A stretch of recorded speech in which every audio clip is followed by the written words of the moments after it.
again to all of our friends out in Facebook land, out on LinkedIn, and on YouTube. We are coming to you live from Parent Tween Connection. Now, for those of you I haven't had a chance to meet, I'm Clarissa Constantine. I'm the founder.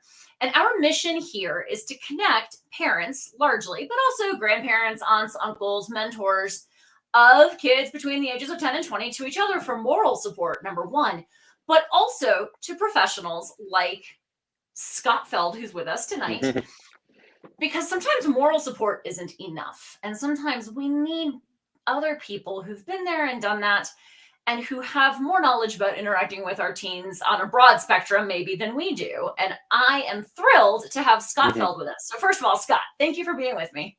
My pleasure. So happy to be here. Thank you, Clarissa. And I am super excited also that Scott is our newest member of the Trusted Expert Network. If you're not familiar with the Trusted Expert Network, it's a network of professionals who have been background checked and reference checked, so you know that they're safe, you can trust them, and they come with recommendations and references from people who've been very happy with the services that they provide.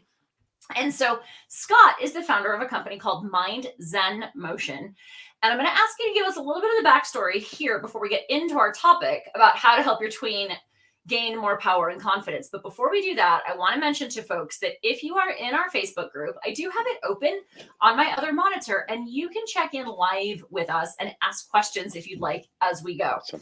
So first of all, Scott, give us kind of the backstory. How did you land with MindZenMotion? Well, so I have over 30 years experience working with kids of all ages. The tween kind of really maybe 8 to 12, 13 was the zone I worked in the most. And that included everything from coaching to after school programs to karate. I had a taekwondo. I taught taekwondo to that age group for many, many years.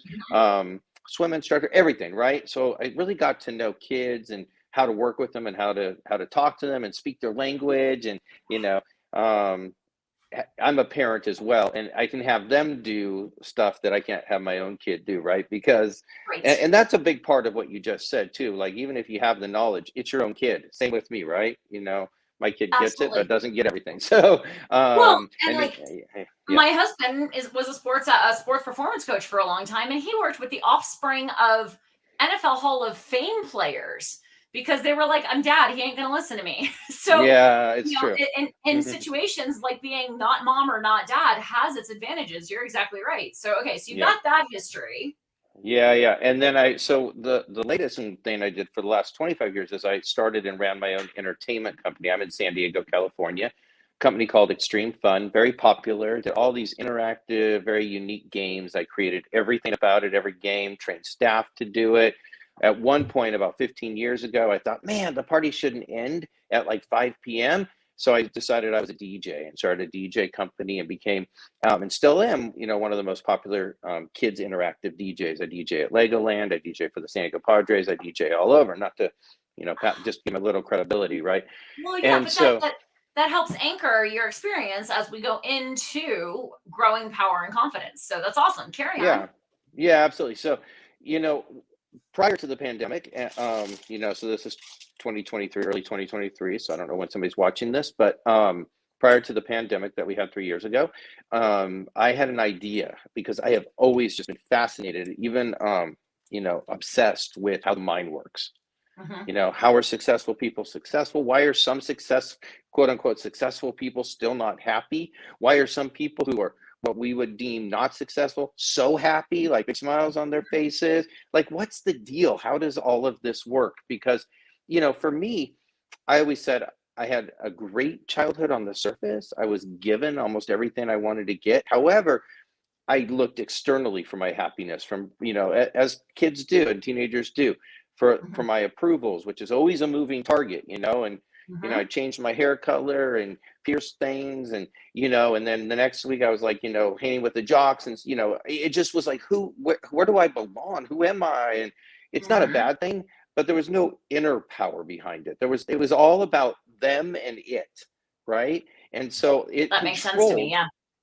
It controlled me. And so I saw the results of that. And some of those results, like I posted in my own Facebook page today, I was like, look, you know, I tried this, I tried that, I drank, I skipped school. I was always looking for the approval of friends. Nothing seemed to ever fulfill me. Why? I didn't know why until I started studying personal development, and I realized that it was always inside of me the whole time, right? Mm-hmm. And so my job now, because I know that and I can see the results of it, and I've been doing this for a couple of years now inside of MindZenMotion, but I've coached kids in this for about 10 or 12 years, I would say. Mm-hmm. Time, I don't even know what the numbers are anymore, but for a while, Right. And so, Yep. and this is just my own baby. So so I knew that this worked, and I knew that my job was to bring it out. But here's what I knew, because I know kids so well. I knew it had to be fun. If it felt Mm-hmm. like school, if it felt like another class, not only were the parents going to say, you know what, I don't think my kids can do another class. It all sounds nice and good, and sure, I'd love that, but they're so overwhelmed. Like, they wouldn't get it. They would think it would be adding to the overwhelm, right? Mm-hmm. So I had to say, no. This is like, an event. It's a power party. It's a power quest. They get empowered, but look, it's a break from that stuff, because they're going to play with Play-Doh and kinetic sand and put on their power glasses and fly. Like, I just got back from teaching a class at a middle school, and I have them all flying gliders all around, landing on targets. The targets say their goals. Why? We have a pilot. We have an autopilot. We reprogram the autopilot to go with the conscious thought of where we say we want to go, our goal, and then we go. Right? And they see that, how they're not stuck on the ground, how they're not taken off with thoughts that say things like, you shouldn't go, too dangerous, scary out there, I don't think you're the one, right? You're not good enough, too hard, you've never done anything like this before, what makes you think you can do it? All that programming that's in that autopilot, we just flip the switch, right? We turn the channel. And oftentimes, I actually just saw this come up in a conversation in a Facebook group that I'm in, where a mom was like, at what point does our own story come in and we start planting some of these very concepts in our kids' minds because we want to protect them? And so I'm not saying that in an accusatory or blaming fashion, but sometimes as the adults, we're the one who plant those ideas. And so I love that you've got like this 4-step process to help our kids and frankly help ourselves, right? Yeah. Totally. Gain more power and confidence. And so you call it your power formula, right? Right, exactly. Yeah. 4 I call it the steps. power Walk formula. us It's through. it's 4 questions that you ask yourself. And it starts with the first question is really, who am I? And this is something that very few people do. I have them do what's called an inner mirror exercise.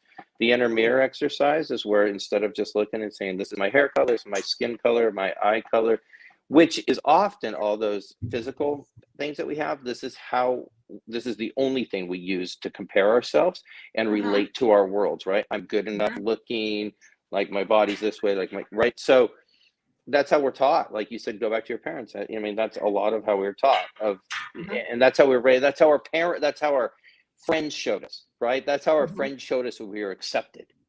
It wasn't like what's in our heart, right? It was like, what you look like.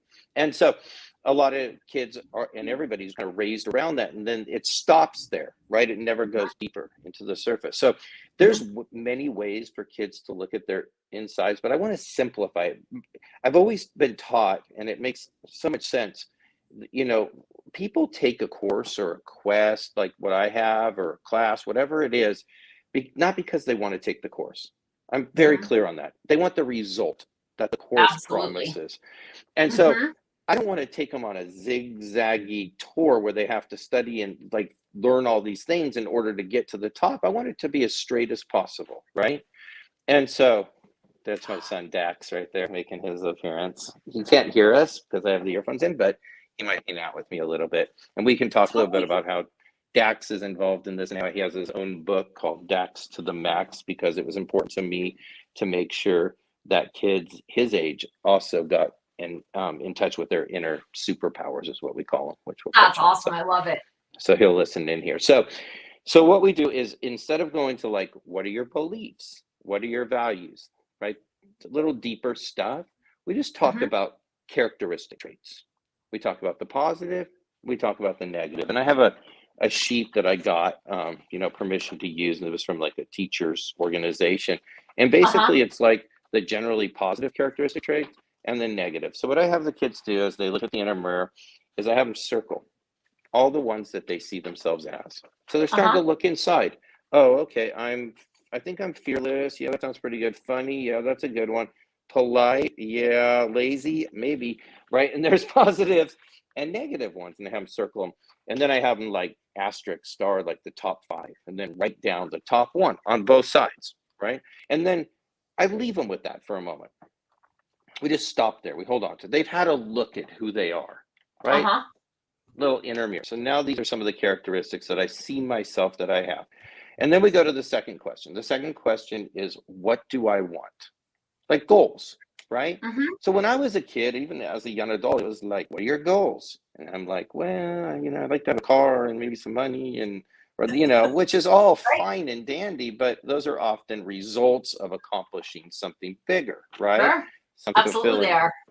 So inside of that second question, it's the lesson on imaginative versus conditional thinking, right? So conditional thinking is often how we think, and we go, oh, I would love to have that if only I was taller, it wasn't raining, it wasn't so hard, right? If I knew how, which we get to in the third question, all these different things. So we take that and set it to the side, right? Just put it to the side for a minute, right? I tell you can have it back later if you really want it. But imaginative thinking is where you actually get to just think without conditions. What do I want? What would be the best thing that I could be, I could have? And we don't put limits on it. You say you want to be a professional soccer player. Look, we know that's a huge goal, but people are professional soccer players. Who am I? Who is anyone to say you can't, right? And so now you say, okay, I want to be this imaginatively. And the only thing that we say is the rule is that it's not controlled, but it's directed. You imagine towards what you want, not worst case scenarios, imagining the worst, imagining things could go bad, imagining things could go wrong. So you just direct it towards positivity. Like for you build up that positive energy. Now we go back to that first question and we go, the characteristics that I circled, the positive, right? And the ones that I circled, especially those main ones that I starred, do those take me to where I say I want to go? Feel like if I have over here, I'm lazy, and I want to be, a professional soccer player or go to Harvard. Well, wait a minute, that doesn't fit. Now I can see that clearly.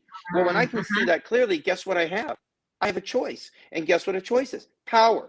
I just took the power. I now get to decide, do I want to be lazy? Instead of me feeling like I'm lazy, like that's part of me. Like I have an arm and I'm lazy, right? Like it's the same. So so now you get to go back and you get to say, okay, look, I can see these ones that I circled or starred. These are good. So what am I going to do with those? I'm going to grow them. I'm going to build that muscle. I'm taking those to the gym, right? Yeah. And then look, there's like, if I look back at this list, there's like this one that I didn't circle. Wow, that would really be helpful. I'm going to adopt that. I tell them, I go, that's yours. It's free. Take it. Absolutely. All Yeah. yours. I love that. And start growing it, right? You have to start nurturing it now. Now you're going to take that seed and plant that little seed. It's not like you have it, it's huge, but it's yours. Start growing it, like putting it to use, right? It's an employee, put it to work. And so, and then we look at the negatives and we go, which one of these are no good, right? Don't judge yourself. What are no good? What are the ones that are actually holding you back? Sure. Let's cross those off. We don't want those anymore. Right? Let's get rid of those. And when those come up, let's just realize that, look, in that moment, I'm going to choose, lazy, or I'm going to choose my goal. I love that you're saying this. I've been doing a ton of research on ADHD lately.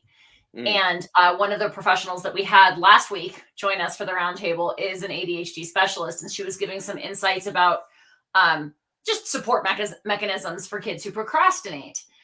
And one of the articles that I read is completely in alignment with this. It's when someone with ADHD, they struggle to, I should say, we probably struggle to have long-term thinking, right? Because I'm only focused on like what's in the here and the now, and I can't think about down the road. And so I love that you're taking this and articulating, because this isn't only applicable for folks who deal with ADHD.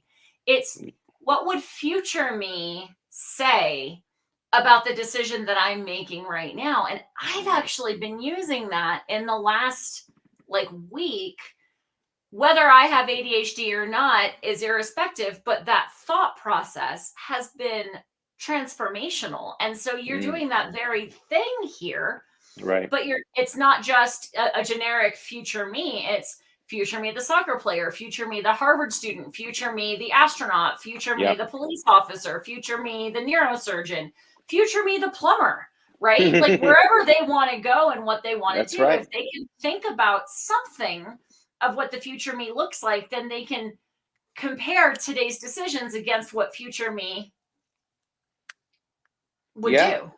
And build up the characteristics that you need to Yeah. become that future me, like, you know it. And sometimes it's very near future. I want to like get A's, or I want to pass this test, or I want to make that team, or I just want to try out for that play, right? Like I had Mhm. been afraid to do that. What if people laugh? And all of the sudden you put that on your list and you say, what characteristics would I need? Could I adopt? Could I grow? Could I strengthen that would have me do that? Which ones are holding Mhm. me back? Inner mirror, you see it. Now you have choice. That's all it is. It's freedom of choice. This is what I did not have when I was a kid. This was the missing thing, right? It was Mhm. always, this is the way it is. This is Mhm. how I think, Yep. right? All right. Talk to me about step number 3 or question number 3, which you told me is Okay. why. Yeah, it's why. And this one I had to do a lot of, I really wanted to get this straight because they talk about, a lot of people talk about this why. The why is the purpose. It's the fuel. It's actually the thing that you're going for, right? So I said the course isn't what you want. It's the result of the course. So you Mhm. say, I want to, like I've had kids say to me, I want to make this soccer team, say for instance, or I want to win. I had a kid say, I want to win this karate match, right? And I Huh. go, why? And they go, um, well, and then once we get into it, they go, it would show that my hard work paid off. Huh. It would give me, like, I would really feel good about myself. Yeah. And so we start digging into that because then I tell them, I go, you know what you really want? Like the karate match, and this takes the pressure off. That's just fun. It's going to give you the thing that you want the most. The thing you want is to feel confident and feel like you accomplished something, because once you feel that way, guess what? You can do more and more and more and bigger and bigger. And this is really the key as to how people are happy and successful, right? They Mhm. build it up like that. And so I said to them, you have to do 3 things with the why. There's 3 levels to it, right? Level Okay. 1 is you have to think it. Just think about it. Like, why do you want it? Right? Mhm. And then you have to feel it. Like if you say, oh, because it would be fun, and you don't feel like inside you like a little like nervous excitement, like you got that, Mhm. because we know what that is, that might not be it, right? But if you say, because it's going to show that all this hard work paid off. And when you Mhm. do that, you get a little chill. Like I get a little chill when they say that. You're Mhm. feeling it. You're feeling Mhm. it. Okay, good. Now it's stronger. Finally, you got to be it, right? And this one girl, 12-year-old girl, she goes, I don't get it. Like, what does it mean to be it? And I go, here's what it is. When you feel it, feelings come and go. Like you Mhm. get it and they go away, right? Happy, doesn't last, sad, whatever. You keep it. You consciously choose to keep that feeling with you. That's how you be it. She goes, oh, right? Like it was this big aha. And now they Yeah. realize that that feeling is theirs to keep. It doesn't have to leave. It's theirs anytime they want it. That's what it means to be it. And then finally, it's the how. This Uh-huh. is the big relief one, right? This is where you understand that it's one step at a time. You don't have to Mhm. know the whole journey. You don't have to know how to get into Harvard. You don't have to know exactly every move of what it's going to take to do that thing that you want to do, to have that thing you want to have, be that thing you want to be. You just have to know the next step, Mhm. because then the next step and the next step and the next step, right? And I share from my own stories. I share from, creating the power quest that I created here. Like, I'm like, do you guys think I knew like everything that's got me to where I am? Do you think I know everything to get to my goal? They asked me today in my class, what's your goal? I said 10,000 kids in 18 months. Hear this. They go, wow, that's a lot. I go, let me tell you my plan. Here's the hows I see The other house, I don't know, but I'm going to follow these trails so that I can find out. Right. And, I think that is such an important piece. All of them are critical, right? But I know adults who are like, I really want to go do this, but if I can't see the yellow brick road laid in front of me, I won't take my first step. Right. And Right. I know you and I could talk like forever on the energy contribution and how the laws of energy or laws of movement, whatever, I can't remember all of them, but an object in motion tends to stay in motion until acted on by an equal or opposite force, right? Yeah. But that also means that an object not in motion will stay not in motion unless acted upon by an equal and opposite force. Like, it's a lot easier to steer a moving car than to steer a not moving car, or to roll bicycle. A snowball. Right. It's a lot easier to keep it going once you start. And there are so many of us entrepreneurs or wishful entrepreneurs, hopeful entrepreneurs who are paralyzed because they feel like they have to have every step laid out. And I think a lot of this comes as a result of the fact that for many kids, we're like, you go to school, you get good grades, you go to college, and then you get a job. And that's largely what society guides. Yeah. Except for the kid where that doesn't fit. You've got the round peg, square hole, or square peg, round hole, whatever it is, where like that doesn't fit. Well, then what? When it's a human who needs to step outside of that box, they're paralyzed. And so I'm thrilled that you're incorporating this with this age range. Yeah. And what strikes me with questions is, when a kiddo says, well, this is where I want to go. And we go, okay, well, how are you going to get there? And they're like, I don't know. What I'm hearing from you is that a great question that a parent or a mentor can ask is, what could 5 first steps be? Yeah. Or one, right? I mean, and look, for me, I always tell the kids, I'm like, sometimes you have to be resourceful. You don't see it right in front of you. And I go, but you're really lucky because all you have to do is type, something into Google. Like, I didn't have that, So the resources are in front of you. And the first how is often that, like, go find out. There's a kid whose favorite soccer player is Neymar. I don't know that much about soccer, but I know that he's a big soccer player. And I go, how are you going to, he goes, I want to, be a pro soccer player like Neymar. I go, how are you going to do it? Right. He goes, I don't know. I go, how did Neymar do it? He goes, I don't know. I go, what did because this kid's 11. I go, what did Neymar do when he was 11? I don't know. I go, well, go find out and do that. Yeah. He goes, oh, well, now I have something to do.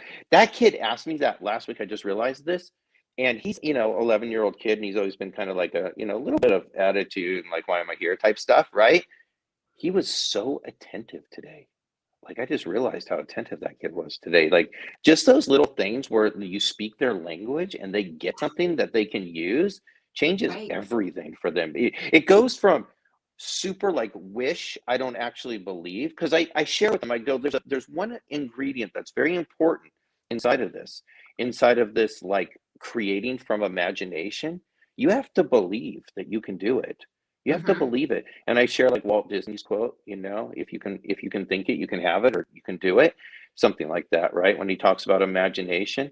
And they get it, right? They go, wow, I have to believe in myself.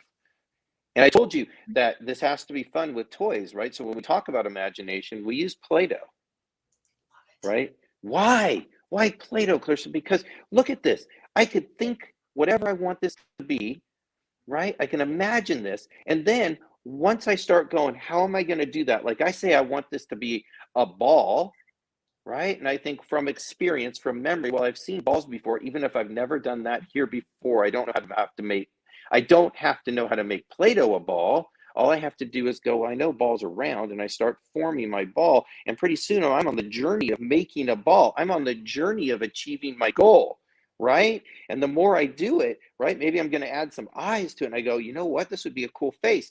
And then it grows and grows and grows and grows. But I want them to see through the Play-Doh experience is that from nothing, they could create whatever they can imagine. Yeah. And then like, oh, wow, that's cool.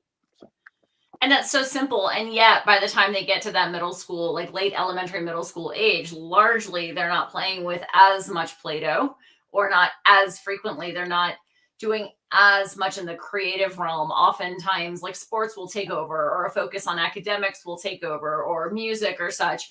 And it's not that those aren't necessarily creative, but they're not always independently creative. Right. And I was sharing with your husband when I talked to him, I also have kinetic sand for another lesson inside the Power Quest, but the Play-Doh and the kinetic sand are not just used for that one thing. The kids are told, whether it's virtual or live, while I'm going over, the information, and we're kind of interacting and doing this, play with your Play-Doh, play with your Uh-huh. kinetic sand. Do it. Yeah. Just play with it, right? Just have fun with it. Don't focus on it, but allow your fingers to touch it and do all that, because it turns their focus towards what you're saying instead of away from it. Because now they're completely engaged. It's just the Mhm. way it seems to work with the brain. So we play with that kinetic sand. We play with the play. When the kids show up in my class, like the live ones, the first thing they do is sit down with their power bag. This is a power bag, right? Uh-huh. Has everything in it. They pull out their kinetic sand or their Play-Doh and they start playing. It's I love automatic. it. Yeah. Scott, you and I could talk about this forever, and I know that your curricula and your programs have so much built in. And as one of our trusted experts, you are going to be back again and again and again, and I'm excited about that because I know a lot of parents are going to soak up what you have to offer, as they do with many of our professionals. But what I'm going to do is I'm actually going to wrap us up. We're going to review the power formula, 4 questions. Who am I? What do I want to be, or what do I want to become? Why do I want to become that? And then how do I become that, even if it's the first step? So I love that. And I ask all of our guests, or I've asked almost all of them, I think I missed a couple, which of the foundations of connection resonates the most with them. So for those of you who aren't familiar, or maybe you've heard of them, but you're not remembering them, I'm going to read them through. But these came out of a conversation that I had with myself probably 3 years ago, when I realized that in the work that I do with teenagers, and I'm in the college bound space, so a little bit older than some of the kids that you've worked with largely. But I was like, why is it that kids feel more comfortable talking to me about things than they do talking about mom and dad? Or maybe they're ready to talk to me first before they go to talk to mom and dad. Yeah. And so what I came up with, the first letter of each of these phrases spells out connection. And I think they're the foundations for any connection, not just with the teens and tweens in our lives. So I'm going to read them through. And then, Scott, I'm going to ask you which one today, and you don't have to go through all of them, but like which one just kind of pops up and like pings you in the forehead today. So here we go. Okay. Create a safe place. Observe. Non-judgment. Nod and smile, as in like zip it. Explore, or sometimes I say educate for the E. Challenge your truths or curiosity. Take your time. Innovate. Own your own story. And nurture. So the first one that hit me, and then I was trying to see if any hit me harder after that. And there was a couple that were close, but I'm just going to stick with the very first one, which was the non-judgment. And non-judgment is super important, especially when you're out there sharing like what you want. And we talk a lot about becoming the unique self. Like, you find when you look at these characteristics, and then later on when you look deeper at your values and what's important to you, you can see how some of them are the same as others, but how you bring them out into the world is what creates you. And that's what will create the things that you want for yourself in your life. It's how you'll use them. And so we always talk about that. So non-judgment is really important if a bunch of kids are going to be vulnerable and talk about, this is what I really want, and other kids are going to be able to support that, get behind that, right? Not because they think it's that awesome, but because you think it's that awesome. Right. Awesome. Love it. And that actually is the perfect segue to the topic that Scott and I are about to chat about in Parent Tween Village. If you're not familiar with Parent Tween Village, it is our parent, grandparent, aunt and uncle community. It is a membership community.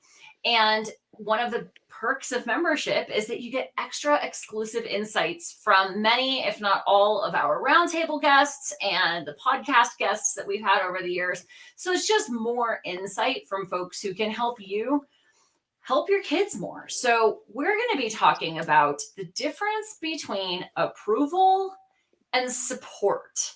Right. And so I think we'll pick up talking about non-judgment instinct is that that's going to play a role. So, Mhm. Scott, thank you for being with us. I'm so grateful My pleasure. for your time, your knowledge, and what you bring to kids and what you bring to us here at Parent Tween Connection. For anybody listening, these videos are going to live on our YouTube channel, on our LinkedIn page, in our main Facebook group, what we call the quad, forever. And if you're listening to this, like you said earlier, Scott, like I don't know when folks are going to be listening, even if it's 3 years from now, the conversation that Scott and I are about to have about support versus approval for Parent Tween Village will live there as well. So even if you don't listen to this for another few years, if you want to get some of the insight, come on over to parenttweenconnection.com, join us in the village, and we can pop into Scott's insight. So Scott, thank you, and we'll see you shortly. All right.